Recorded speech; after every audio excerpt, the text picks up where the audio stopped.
ఇప్పుడు ఏఐ ట్రేడింగ్‌లోకి అడుగు పెట్టే ముందు అంటే అంటే ఎలాంటి తప్పులు చేయకూడదు. ఏఐ ట్రేడింగ్ చేయాలనుకునే అంటే అసలు వాళ్ళు ఏఐని బ్లైండ్‌గా బిలీవ్ చేసి డెసిషన్ తీసుకోకూడదండి. ఇదే అతిపెద్ద తప్పు. అది. ఒకవేళ చేయకూడనిది ఏదైనా ఉంటే ఇదే. హ్మ్. హ్మ్. ఆ! అది. ఓకే. ఇప్పుడు సపోజ్ ఏఐకేంటి స్కోప్ ఆఫ్ ఇది ఉందండి. అంటే సపోజ్ ఇప్పుడు మనం లాస్ట్ టైమ్ కూడా మనం డిస్కస్ చేసాం. హ్మ్. గవర్నమెంట్ పాలిసీ మేకింగ్‌యి ఉంటాయి.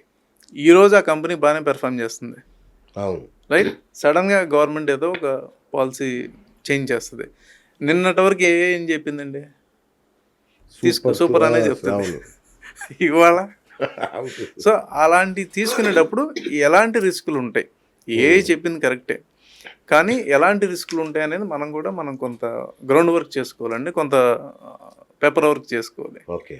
సో, అంటే ఇక ఫ్యూచర్‌లో మీలాంటి అనలిస్ట్‌లు గాని, బ్రోకర్‌లు గాని ఉంటారా? లేదంటే బ్రహ్మాండంగా ఓన్లీ ఉంటారు సార్. ఈ స్టాక్ బాట్సే ఉంటాయా? మొత్తం లే బాట్స్‌తోనే నడుస్తదా? అంటే ఆటో బోట్స్ ఖచ్చితంగా ఉంటాయండి. ఎందుకంటే ఆ! మార్కెట్ నడిచేది ఇన్ఫర్మేషన్‌తోనే కాదు. ఓకే. మార్కెట్ గ్రీడ్‌తో నడుస్తది. ఓహ్! యెస్. So, super. మనిషి ఆ! ఉన్నంత కాలం గ్రీడ్ ఉంటది కాబట్టి అంతే గదా! సో, ఎమోషన్స్ ఎమోషన్స్ ఉంటే నిజంగా ఎమోషన్స్‌తోనే నడుస్తది గదండీ నడుస్తది మొత్తం. కాబట్టి ఆ! ఖచ్చితంగా ఉండమండి ఎక్కడికెళ్ళం. ఓకే. సో, ఏఐ వాడకం వచ్చిన తర్వాత స్ట్ మామూలుగానే స్టాక్ మార్కెట్ అంటే జూదం అంటారు. ఇంకా పెద్ద జూదంగా మారిపోయిందనుకోవచ్చా? ఏఐ వాడకంతో? అంటే ఇప్పుడు అదర్ ట్రేడింగ్ చూసుకుంటే స్టాక్ మార్కెట్ బెటర్ అండి. అవునా? అంటే అంటే ఇప్పుడు ఓకే. క్రిప్టోలు, ఆ! ఆ! కరెన్సీస్‌తో ఆ! ఆ! పోల్చుకుంటే ఆ క్రిప్టోతో ఇప్పుడు వద్దులేండి. ఆ! అదే. ఇంకా స్టాక్ మార్కెట్ చాలా కరెక్ట్. బెటర్. కరెన్సీ గూడా ప్రాబ్లమేనా అండి? కరెన్సీలో ఏంటంటే అండి, ఇంత ఫ్లక్చుయేషన్స్ ఉండవు గానీ, ఆ! లెవరేజెస్ ఎక్కువుంటాయండి. ఓకే. అంటే లెవరేజ్ అంటే మనం లిమిట్స్ అంటే మనం సపోజ్ ఒక 10,000 పెడితే 30x, 50x, 100x మనకి లెవరేజ్ ఇస్తారు. ఆ! సో, ఆ లెవరేజ్ వల్ల మనకి హ్యాండిల్ బాగా చేయకపోతే దెబ్బ ప్రాబ్లమ్ పడిపోతాం. అవుద్దండి. అవును. అంతే. కరెక్ట్. అక్కడ కరెక్ట్. తగ్గేది పిప్స్‌లో కరెక్ట్ ఉంటదండి. చెప్పారు. అవును. పిప్స్ తగ్గేది తక్కువే. ఆ! కానీ అది మనం లెవరేజ్‌లో ఉంటాం కాబట్టి, ఆ సఫిషియంట్ అమౌంట్ మనం ఫిల్ చేయకపోతే దెబ్బ మనకి పడిపోతుంది. System itself will square off the positions. Oh! అక్కడ మనకి ఇబ్బందవుద్దండి. ఓకే. సో, ఇక్కడ లెవరేజ్‌ని యూజ్ చేయడం తెలియకపోతే ఇబ్బందవుద్దండి. ఓకే. ఓకే. రైట్. ఇప్పుడు వాల్యూ ఇన్వెస్టింగ్. సో, అంటే ఇప్పుడు డాటా అయితే మామూలుగా ఇస్తుంది. అంటే దీర్ఘకాలికంగా మనకు ఈ వ్యూహాలు ఏదైతే వాల్యూ ఇన్వెస్టింగ్ అనేది ఇట్లాంటి ఏఐ ఇస్తుందా మనకి? యాహ్! అంటే సజెస్ట్ చేస్తదండి. చేస్తదా? ఆ! డెఫినిట్‌గా సజెస్ట్ చేస్తదండి. ఓకే. కానీ ఆ సజెస్ట్ చేసింది ఎప్పుడు సజెస్ట్ ఫ్యూచర్ కదండీ! ఓకే. ఆ ఫ్యూచర్‌కి సంబంధించి మేనేజ్‌మెంట్ ఎలా ఉందనేది అది ఎవరు చెక్ చేయాలి? హ్మ్. అది మనమే చూసుకోవాలి గదా! మళ్ళీ మనమే మనమే చూసుకోవాలి. చూసుకోవాలి. ఓకే. సో, అంటే ఆ మేనేజ్‌మెంట్ కాన్‌కాల్స్‌లో చెప్పింది ఫాలో అవుతుందా లేదా? ఆ! సో, వాళ్ళు ఇన్వెస్ట్‌మెంట్ రైట్ టైమ్‌లో కంప్లీట్ చేస్తున్నారా లేదా? ఇప్పుడు సపోజ్ క్యాపెక్స్ ఎక్స్‌పాన్షన్‌కి ఇచ్చారు 2 ఇయర్స్. నిజంగా 2 ఇయర్స్‌లో కంప్లీట్ అవుతుందా లేదా? ఓకే. ఆ కంప్లీట్ అయింది మనకి నంబర్స్‌లో కనిపిస్తుందా లేదా? అది మనమే చెక్ మనమే చేసుకోవాలి అది కదండీ! అలర్ట్ చేయదు. మనమే చెక్ మనమే చెక్ చేసుకోవాల్సిందే. జేసుకోవాలి. ఓహ్! సో, డెఫినిట్‌గా మనం హ్యూమన్ ఇంటర్ఫియరెన్స్ అనేది కావాల్సిందండి. కంపల్సరీ ఉండాల్సిందే. కొత్తగా ట్రేడింగ్‌లోకొచ్చేవాళ్ళు గాని, కొత్తగా స్టాక్‌లోకి ఎంటర్ అయ్యేవాళ్ళు ఈ ఏఐ బేస్ మీద ఎళ్ళడం కరెక్టేనా? ఇప్పుడు కాదండి. ఇమ్మీడియేట్‌గా? ఆహా! ఆ! ఇన్ఫర్మేషన్ ఇస్తదండి. ఆ! అంతే తప్ప ఖచ్చితంగా సజెషన్ తీసుకుంటమే బెస్ట్ అండి. తీసుకోవడమే బెటర్. హ్మ్. అంటే వాళ్ళకి ప్రాంప్టింగ్ గూడా తెలీదు గదా! ఎట్లా తెలీదు. ప్రాంప్ట్ జేయాలి? దాన్ని ఏం తీసుకోవాలో తెలియనప్పుడు అంటే మీరు ట్రైనింగ్ ఇస్తారా? మీరు అట్లా ఒకవేళ ఎవరన్నా లేదండి. ఆ! మనకంత టైం ఉండదండి. అవునా? డబ్బులు సంపాదించే పనిలోనే ఉంటారేమో. అట్లని కదండీ. మనకి మన ఓన్ పీఎంఎస్ హ్యాండిల్ చేసుకోవడానికి మనకి టైం రైట్. ఇంకొకటి ఎమోషన్స్ మనం అనుకున్నాం గదా! మార్కెట్‌లో. సో, ఈ ఎమోషన్స్ మీద కంట్రోల్ లేని వాళ్ళు గనుక ఏఐని వాడితే తొందరగా డబ్బులు పోగొట్టుకుంటారా? లేదంటే ఏమన్నా ఉపయోగం ఉంటుందా? పోతాయండి. డెఫినిట్‌గా డబ్బులు పోతాయి. ఆ!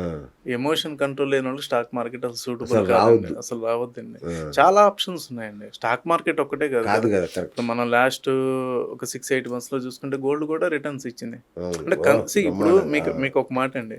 మీరొక క్యాపిటల్ పెట్టారు. అవును. దానికి ఎంతో కొంత రిటర్న్ రావాలిగా. 100% అది రావాలి. 6%, 10%, 13%, 20% రిటర్న్ అయితే రావాలి కదండీ. అవును. సో, రిటర్న్ రావడానికి అదర్ ఆప్షన్స్ కూడా ఉన్నాయి కదండీ. నాట్ ఓన్లీ స్టాక్ మార్కెట్ కదా! అవును. స్టాక్ మార్కెట్ అనేది మనం అన్ని పనులు అయిపోయినాక పెట్టే డబ్బులండి. 2026, 27 నాటికి ఏఐలో ఇంకెలాంటి మార్పులు రావచ్చు సార్ ట్రేడింగ్‌కి సంబంధించినంత వరకు? అంటే మార్పులంటే కొంత ఎల్ఎల్ఎం మోడల్స్ ఇంప్రూవ్ అయ్యి, ఓకే. ఇన్ఫర్మేషన్ ఇంకా ఆర్గనైజ్డ్‌గా ఇవ్వొచ్చండి. ఓకే. ఇంకా ఆర్గనైజ్డ్‌గా ఇవ్వచ్చు. లేదా మనకి అంటే ఒక పర్సనలైజ్డ్ ఫైనాన్స్ ప్లానింగ్ కావాలంటే, మనకు కొంత సజెషన్స్ అది ఇస్తదండి. ఓకే. సో, ఇంతవరకైతే వస్తదని అనుకుంటున్నానండి. ఓకే. అంతవరకు. ఆహ్, ఓకే. Right sir. ఫైనల్‌గా ఒక మాట చెప్పండి. మీ ఇవ్వలేని సలహా, మీ 20 ఏళ్ళ అనుభవంతో ఇచ్చే సలహా, అంటే కొత్తగా ఇన్వెస్టర్స్ కానీ స్టాక్ మార్కెట్లో వచ్చే వాళ్ళకి మీరేం సలహా ఇస్తారు? స్టాక్ మార్కెట్లోకి వచ్చే ముందు ఎక్సెస్ మనీ ఏదైతే ఉందో అదే దీనిలో పెట్టుకోండి. ఓకే. అప్పు నెంబర్ చేసి 1 ఫ్రెండ్స్ దగ్గర తీసుకొని అవసరం లేదండి. ఆ. ఆపర్చునిటీస్ ఎప్పుడు ఇస్తుంది స్టాక్ మార్కెట్ అనేది, ఎప్పుడు ఆపర్చునిటీ ఇస్తుంది. అవును. ఇవాళ ఈ కంపెనీ కాకపోతే ఇంకొక కొత్త కంపెనీ వస్తుంది, అక్కడ మన ఆపర్చునిటీస్ వస్తాయి. ఏంటి దానికోసం మనం పరిగెత్తాల్సిన పని లేదు. రెండోది ఏంటంటే బేసిక్ నెసెసిటీస్ ఏదైతే ఉన్నాయో అవన్నీ ఫుల్ఫిల్ చేసుకున్నాక దీనిలో ఎక్కువ అమౌంట్ పెడతాం అనేది మంచిదండి. మంచిది. ఒక ఇల్లు, అవును. మనకు కావాల్సిన రెస్పాన్స్. మూడోది డెట్, అంటే ఒక పర్సన్కి డెట్ ఏదైతే ఉంటుందో అది ఎప్పుడు రీస్ట్రక్చర్ చేసుకోవాలండి. అంటే డెట్ ఎక్కువ పెట్టుకుని మార్కెట్లో ఎక్కువ ఇన్వెస్ట్ చేయడం అనేది కరెక్ట్ కాదండి. అంటే అది ఉంది కదా తీర్చేద్దాం దీంతో అనుకుని అనేది పెట్టేస్తారు అది చాలా కరెక్ట్ మంది. కాదండి. ఎందుకంటే ఇక్కడ వేరియబుల్ పారామీటర్స్ ఎక్కువ. Okay. Unlike other asset classes ఇక్కడ వేరియబుల్ పారామీటర్స్ ఎక్కువ కాబట్టి మ్మ్. డెట్ ఎప్పుడైనా సరే రీస్ట్రక్చర్ చేసుకోవడం అంటే అది ఇట్స్ ఏ ప్రాసెస్ అండి. నేను చాలాసార్లు చెప్తుంటా. ఎందుకంటే ఆ డెట్ రీస్ట్రక్చర్ చేయకపోతే మీరు అనుకున్నటువంటి ఫ్రూట్ ఏదైతే ఉందో అది రీచ్ అవ్వలేమండి. రీచ్ అవ్వలేదు. ఎందుకంటే ఒక చిన్న ఎగ్జాంపుల్ అండి. సపోజ్ మీరు ఒక 100 రూపాయలు స్టాక్ కొన్నారు, రైట్. ఓకే, 1000 రూపాయలు అమ్మారు, where you need to force to cell. Okay, అక్కడికి రిటర్న్ ఎంత వచ్చిందండి? 10x వచ్చింది. 10x అంతే కదండి. 1000 రూపాయల నుండి 2000 అయింది. మామూలుగా మనం ఏమంటాం డబల్ అయింది అంటాం, కానీ మీ 100 రూపాయలతో పోల్చుకుంటే 20x అయింది. అది 20x అయింది. వేరే ఎవరు మిస్సింగ్ కాంపౌండింగ్. అది మ్యూచువల్ ఫండ్స్ అయినా అవనండి, అది స్టాక్స్ అయినా అవనండి. ఇది ఎందుకు జరిగింది? డెట్ మనకు అవసరం వచ్చింది. అంటే డెట్ని మనం కరెక్ట్గా హ్యాండిల్ చేయలేదు. సో ఆ డెట్ హ్యాండ్లింగ్ అంటే ఎప్పటికప్పుడు పర్సన్ దాన్ని క్లియర్ చేసుకుంటూ ఇన్వెస్ట్మెంట్ చేయడం అనేది సజెస్టబుల్ అండి. స్టాక్ మార్కెట్లో తొందర ఏం లేదు. ఇప్పుడు ఆపర్చునిటీలు వస్తాయి, 5 సంవత్సరాల తర్వాత వస్తుంది. 5 సంవత్సరాల ముందు కోవిడ్ వచ్చినప్పుడు వచ్చింది. సో ఇక్కడ మనం పర్సనల్గా స్టేబుల్గా ఉండాలి, స్టేబుల్గా మనం పెట్టుకోవాలండి. సార్ ఒక్కటి చెప్పండి, మేము సొంతంగా చేసుకోవడం బెటరా, మీలాంటి వాళ్ళ ద్వారా అంటే ఎక్స్పర్ట్స్ ద్వారా ఇన్వెస్ట్ చేయడమే సేఫ్? ఏఐని అడిగి చెప్పండి. అది కూడా ఏనా? మీరు అడగండి ఎట్టగా. ఇంకా అడగవు, అది నన్నే అడగమంటుంది. వాళ్ళు ఎందుకండి, వాళ్ళు చెప్పేది నేను చెప్తున్నాను కదా, వాళ్ళు అవసరం లేదంటారు. అది సో మీలాంటి వాళ్ళ ద్వారా వెళ్ళడం సేఫ్ అంటారు. అంటే తెలుసుకోవడం మంచిదండి. అది అంటే నో యువర్ రిస్క్. మనం ఒక వేరే ప్రొఫెషన్ లో ఉంటాము, దానికి ఇంత నాలెడ్జ్, ఇప్పుడు మీకున్న నాలెడ్జ్, మీరు చెప్పే ప్రతి మాట నాకు చాలా కొత్తగా ఉంది. మీరు చెప్పేవన్నీ ఇది నేను సంపాదించడం, నేను ఇంకో 20 ఏళ్ళు గడపాలి. ఇప్పుడు సపోజ్ మీరు ఒక ఏఐతో ఒక స్టాక్ కొన్నారండి, కొనంగానే మీకు అదొక 300% రిటర్న్ వచ్చింది. ఇంకా మీరు ఎవరి మాట వినరు అస్సలు. ఓకే, లేదు కొనంగానే ఏఐ చెప్పింది కొన్నారు, ఒక 40% 50% స్టాక్ పడింది, లేదా మీ పిఎంఎస్ మైనస్కి వచ్చింది, అప్పుడేంటి? ఎమోషన్కి లోన్ అవుతారు. ఓకే, ఇవన్నీ ఏంటంటే ఫస్ట్ అర్థం చేసుకుంటే ఈ అసెట్ క్లాస్ ఏంటి, దీనికి సంబంధించి ఎలా వెళ్ళాలి, నాకు ఎంతవరకు సూట్ అవుతుంది, ఇది ఫస్ట్ మీరు ఒక ఎక్స్పర్ట్తో మాట్లాడి అర్థం చేసుకుంటే తర్వాత మీరు ఏ టూల్ వాడినా పర్వాలేదు, మీరు ఎలా చేసుకున్నా పర్వాలేదు.